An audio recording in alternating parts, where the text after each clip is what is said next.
Good morning students. Today we'll start the new exercise, the exercise 7.1. Okay? ये exercise करने से पहले मैंने आपको ऑलरेडी इसकी इंट्रोडक्शन बताई हुई है. चैप्टर का नाम है ट्राइंगल्स. तो इंट्रोडक्शन होपफुली आपने अच्छी तरह पढ़ा हो. अब क्वेश्चन शुरू करते हैं. कुछ बच्चों ने मुझे मैसेज भी करे थे, मैम सीपीसीटी नहीं समझ आया हमें. तो वो क्वेश्चन के थ्रू आपको इजीली समझ आ जाएगा कि सीपीसीटी क्या होता है. That is corresponding parts of a congruent triangle. वो कब होते हैं वो क्वेश्चन के थ्रू आपको सारा समझाती हूँ. ओके, तो सी द फर्स्ट क्वेश्चन. अब ये डायग्राम आपको गिवन है. ओके, और ये दिया है इन अ क्वाड्रिलेटरल एसीबीडी. क्वाड्रिलेटरल क्या होता है? जिसकी चार साइड्स हैं, like AC, BC, BD and AD. That is the चार साइड्स हैं, चार वर्टिसेस हैं. वर्टिसेस मतलब कितना? Like A, C, B and D. चार वर्टिसेस हो गए और चार ही एंगल्स होंगे. That angle A, angle C, angle B, angle D. Okay, quadrilateral क्या होता है? जिसके चार साइड, चार एंगल और चार वर्टिसेस हो, और क्वाड्रिलेटरल के एंगल्स का जो सम होता है वो कितना होता है? 360 होता है. ओके, तो उसने ये कहा है इन अ क्वाड्रिलेटरल एसीबीडी. लाइक उसने ऐसे लिया है एसीबीडी. ओके, सीक्वेंस में लिया है. और उसने कहा कि AC is equal to BD है. मतलब आपको AC बता दिया उसने, ये और ये दोनों गिवन है. हमें ऐसे भी पता चल जाता है. डायग्राम में देखो, इसने एक कट लगाया है, एक यहाँ पे कट लगाया, एक कट यहाँ पे लगाया. तो सपोज तो ये कट और ये कट लगाया ना, इसका मतलब ये साइड और ये साइड इक्वल है. समटाइम्स ऐसे होता है, आप डायग्राम जब देखोगे उसने कई बार दो कट भी लगाए होते हैं ऐसे. लाइक मतलब जो उसकी साइड है उसको दो कट में किया होता है. तो उसका मतलब है कि यहाँ दो कट लगाए. तो आप ये नहीं कह सकते हो कि ये साइड और ये साइड इक्वल है, ऐसा नहीं कह सकते हो. ओके, फिर हो सकता है उसने ऐसे लिखा. तो मतलब आप लोगे ये साइड और ये साइड इक्वल होगी. दो कट है जो, और वो जो जहाँ पे भी दूसरी साइड पे दो कट लगाए वो साइड उसके इक्वल होगा. ओके, ये चीज कंफ्यूज मत होना कि कोई भी किसी के इक्वल मत कर देना साइड. ओके, इवन ये आपको गिवन नहीं है, सिर्फ आपको बताने के लिए बोला था. अब उसने कहा है कि and A B bisect angle A. Okay, मतलब ये जो ए बी लाइन है ये एंगल ए को बाइसेक्ट करती है. तो अगर मान लीजिए 90 डिग्री है तो 45 नीचे हो जाएगा. ओके, बाइसेक्ट करता तो इक्वल पार्ट्स में डिवाइड करती है. तो यहाँ अगर आप यहाँ पे एंगल 1 और एंगल 2 लेके भी कर सकते हैं. ठीक है, यहाँ नहीं तो आप ऐसे लिखोगे CAB और DAB. वो मैं आपको बताती हूँ, दोनों चीजें बता देती हूँ आप कैसे ले सकते हैं. और उसने ये बोला है कि ABC triangle ABC is congruent to triangle ABD. दूसरी बात, जिस ट्राइंगल को कॉन्ग्रुएंट करने के लिए बोला जाता है वो ही लेना है. मतलब ये नहीं है कि इसको बोला गया कॉन्ग्रुएंट करने के लिए आपने अपनी मर्जी से कोई और ट्राइंगल ले लिया, तो वो गलत हो जाएगा. ज्योमेट्री बहुत अच्छी तरह समझिए. अगर कॉन्सेप्ट क्लियर होंगे तो ज्योमेट्री समझ आएगी. अगर कॉन्सेप्ट क्लियर नहीं है तो ज्योमेट्री बिल्कुल समझ नहीं आएंगे. रूल्स मैंने आपको जो इससे पहले करवाया था, एंगल साइड एंगल रूल्स क्या होता है, साइड साइड साइड क्या होता है, RHS रूल क्या होता है, एंगल साइड एंगल रूल्स क्या होता है, वो एक बार वीडियो आप फिर से अच्छी तरह देखना. अभी आ गया what can you say about BC and BD. कहता चलो ये तो बता दीजिए, पहले ये बताइए कि ये कॉन्ग्रुएंट है. जब ये कॉन्ग्रुएंट करने के बाद वो पूछता है आप क्या बोलते हो कि BC और BD क्या है. ठीक है, तो चलो सबसे पहले तो हमारा यही है कि हम क्या करते हैं, कॉन्ग्रुएंट करते हैं. तो वो करने के लिए जो ट्राइंगल्स दिए हैं वो ही लेंगे. तो सबसे पहले गिवन लिख लेते हैं. ओके, तो गिवन क्या है आपको गिवन में ये दिया उसने कि AC is equal to BD. आप ये लिख लीजिए AC is equal to BD. Okay, और बोला and AB bisect angle A. ये भी गिवन है कि जो लाइन AB है एंगल A को बाइसेक्ट करते हैं. तो बाइसेक्ट का क्या मतलब है? इक्वल में. तो आप लिख दीजिए ये भी गिवन है. मैंने यहाँ पे एंगल्स ले लिए, मैंने नाम ले लिया 1 और 2. तो मैं ये बोल सकती हूँ कि एंगल 1 और एंगल 2 इक्वल है. ओके, ये गिवन में इसको लिख सकती हूँ. या अगर आपको ये एंगल्स के नाम ये नहीं लिखना है तो आप ऐसे लिख लीजिए. ठीक है, मैं यहाँ पे और करके लिख रही हूँ, और मतलब दिस और दिस दोनों में से कुछ भी चूज कर लीजिए. तो ये भी लिख सकती हूँ angle CAB, angle CAB is equal to angle DAB. क्योंकि एंगल ए को बाइसेक्ट हो रहा है तो एंगल ए मिडल में आएगा DAB. So is equal to angle DAB. दूसरी बात, फिर से एक और चीज बता दूं, ये एंगल का sign, this is the sign of angle, ये लगाना जरूरी है. ठीक है, बहुत सारे बच्चे एंगल का ये लगाते ही नहीं है. 1 इज इक्वल टू 2. तो फिर आपका ट्राइंगल चैप्टर ट्राइंगल्स है. ठीक है, अगर आप नहीं लगाओगे तो फिर भी आपके नंबर डिडक्ट हो जाएंगे. तो ये चीजें आपको जो मैं बता रही हूँ एकदम माइंड में रखना है कि क्या क्या यूजफुल है. ओके, तो ये गिवन लिख दिया मैंने. और टू प्रूफ में मुझे ये बताना है, that is to proof. To proof में क्या करना है कि मुझे कॉन्ग्रुएंट बनाना है. तो आप लिख लीजिए ट्राइंगल, और ये sign, this is a triangle, ये ट्राइंगल है और ये एंगल और this is triangle. ABC is congruent to triangle ABD आपको ये बताना है, और कहते हैं कि BC और BD के बारे में आप क्या कहते हो वो भी बताते हैं। ठीक है, चलो प्रूफ में चलते हैं। और सबसे पहले हम क्या लिखते हैं, given, then to proof, then construction, then proof. अगर कंस्ट्रक्शन है इसमें तो यहाँ पे लिख दीजिए, अगर कंस्ट्रक्शन आपने नहीं करी है तो आपको लिखने की जरूरत नहीं है। ओके, तो अभी मैंने जस्ट बताया है कि जो ट्राइंगल्स को कॉन्ग्रुएंट करना है वही ट्राइंगल्स लेंगे। तो मैं देखो मैं कैसे लिख रही हूँ, स्टेप बाय स्टेप, बिल्कुल सही तरह लिखना। ठीक है, यहाँ पे लिखते हैं in triangle that is a, what is the name of triangle, ABC and triangle ABD। और दूसरी ये भी मिस्टेक करते हैं, यहाँ पे लिखना होता है in triangle ABC and ABD, वो पहले ही यहाँ में लिख देते हैं प्रूफ में ABC is congruent to triangle ABD। अगर आपने पहले ही प्रूफ में लिख दिया ABC is congruent to triangle ABD तो फिर क्यों प्रूफ कर रहे हो। ठीक है, तो ये चीज आपको ध्यान रखनी है। आपने अभी ट्राइंगल्स लिए हैं, प्रूफ तो आपको नीचे करना है। अब सबसे पहले अब देखिए यहाँ पे, अब देखते हैं कि गिवन क्या था। अब ये था कि AD और AC इक्वल है। देखिए AD और AC क्या है आपका, इक्वल है। तो आप लिख दीजिए यहाँ पे AD that is AD is equals to AC, AD is equals to AC, तो ये आपका गिवन है। ओके, अब यहाँ पे AD is equals to AC, यहाँ पे मैंने गलती से BD लिख दिया तो AD is equals to AC आएगा। ओके, यहाँ पे AD is equals to AC आ जाएगा। और दूसरा क्या गिवन है, इन दोनों में ये एंगल 1 और एंगल 2 इक्वल आ रहा है, तो आप लिख दीजिए angle 1 is equals to angle 2।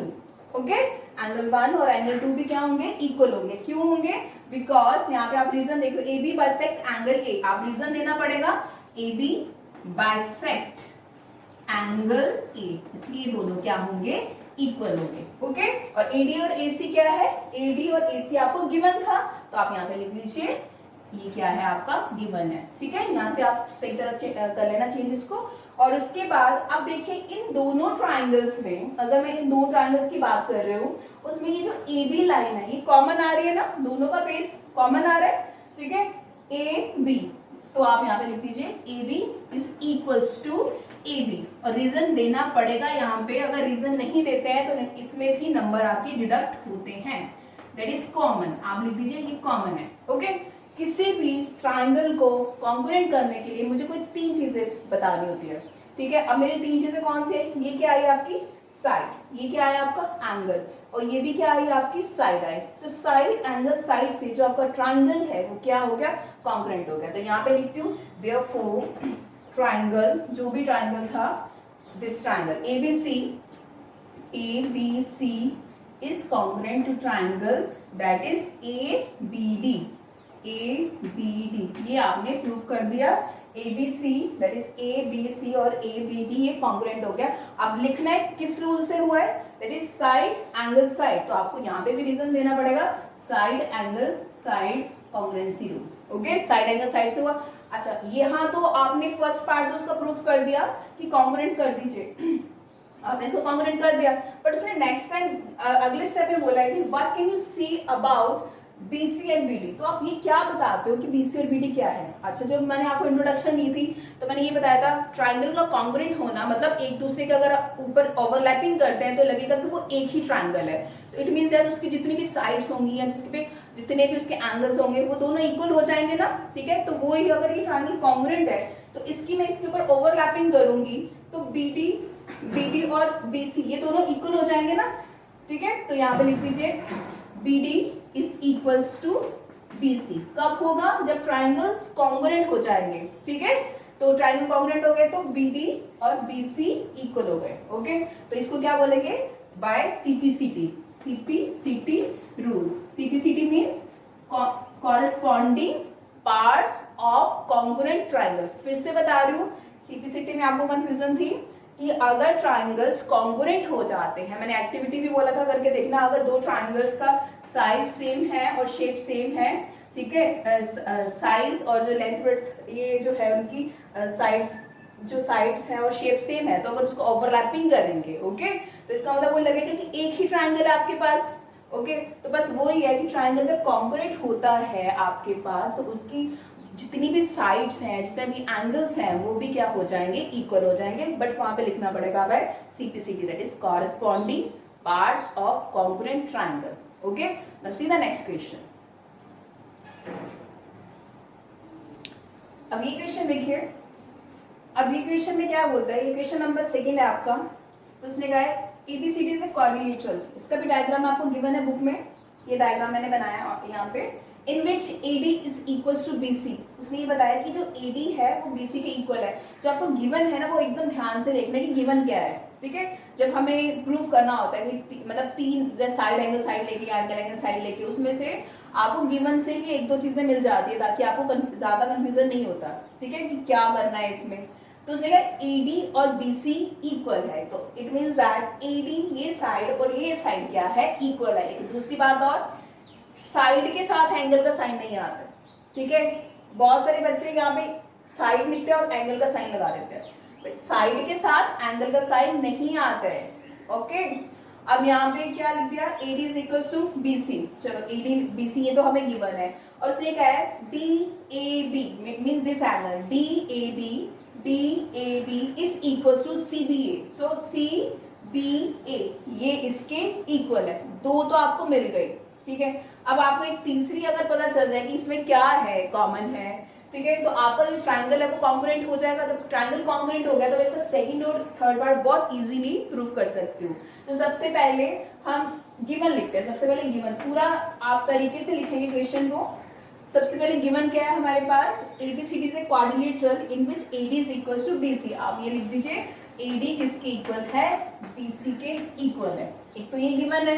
दूसरा आपको ये बताया उसने कि angle DAB is equals to angle CBA। DAB और CBA क्या है, ये भी आपको गिवन है, ओके। सो अब नेक्स्ट है टू प्रूफ। हमें टू प्रूफ क्या करना है, टू प्रूफ में सारा ये सब आ जाएगा, ओके, कि ABD is congruent to BC, BD is equals to AC और ABD is equals to A। तो सबसे पहले वाला क्या प्रूफ करना मुझे, ABD is equals to BC, BAC triangle congruent है। तो मैं लिखूंगी इन ये करना है ट्राइंगल ABD। तो चलो आपके पास ये सब टू प्रूफ में ये आप लिख लेना। अब मैं प्रूफ बताती हूँ, कंस्ट्रक्शन नहीं है तो हम कंस्ट्रक्शन नहीं करेंगे, नहीं लिखेंगे। तो प्रूफ में इन ट्राइंगल कॉन्ग्रुएंट करना है, फिर से बता रही हूँ, जिस ट्राइंगल को कॉन्ग्रुएंट करना है वो ही चूज करना है आपको। तो ये ट्राइंगल है, आप यहाँ पे नाम लिख लीजिए in triangle that is ABD and triangle, यहाँ पे एंड आएगा, and triangle that is BAC। अब हम अपना डायग्राम देखते हैं कि ABD का है और BAC का है, दैट इज ABD। यहाँ पे मैं शेड कर रही हूँ, that is ABD, okay, this is ABD। और दूसरे कलर से इसको शेड कर देते, शेड कर देते, that is BAC। So this is BAC। तो ये ट्राइंगल है, ओके। अब ये देखिए यहाँ पे एक तो ये वाला और ये वाला, इन दोनों ट्राइंगल्स की बात करिए। तो हम देखते हैं इसमें गिवन क्या है। सबसे पहले आपको ये गिवन है AD is equals to BC, AD is equals to BC। तो आप यहाँ पे लिख दीजिए AD is equals to BC। तो यहाँ पे आपको ये भी रीजन देना पड़ेगा, ये क्या है, गिवन है, तो आप लिख दीजिए यहाँ पे दिस इज गिवन, ओके। अब दूसरा आपको ये भी गिवन है कि एंगल्स इक्वल है, इट मींस दैट ये वाला एंगल और ये वाला एंगल, ये दोनों एंगल्स गिवन है, ठीक है। तो आप ये भी लिख दो, एंगल भी मिल गया आपको, तो आप यहाँ पे लिख दीजिए angle that is DAB is equals to angle CBA। So आपको यहाँ पे रीजन देना पड़ेगा कि क्या है, ये भी क्या है आपका गिवन है, ओके। अब आपको ट्रायंगल को कॉन्ग्रुएंट करने के लिए तीसरी चीज ढूंढनी पड़ेगी कि तीसरी कौन सी हो सकती है। अब चलो फिर डायग्राम की तरफ देखते हैं। ABD and this is triangle ABD और ABC, ये ट्रायंगल था। अब इन दोनों ट्रायंगल्स की अगर मैं बात करूं तो इन दोनों में AB ये साइड कॉमन आ रही है ना। अगर ये ट्रायंगल है और ये ट्रायंगल है, सी ये AB तो दोनों में ही कॉमन आ रहा है, तो क्यों ना तीसरा कॉमन लिख दे यहाँ पे, यानी AB is equals to AB। तो यहाँ आपको रीजन देना पड़ेगा कि ये क्या है, आपका कॉमन है, ओके। तो ट्रायंगल को कॉन्ग्रुएंट करने के लिए तीन चीजें आपको मिल गई, एक साइड मिल गई, एक एंगल मिल गया और एक क्या मिल गई, साइड मिल गई। तो आप यहाँ पे रीजन दीजिए, the triangle ABD is congruent to triangle that is BAC। अब कौन सा रूल लगा यहाँ पे, that is side then angle then side angle side।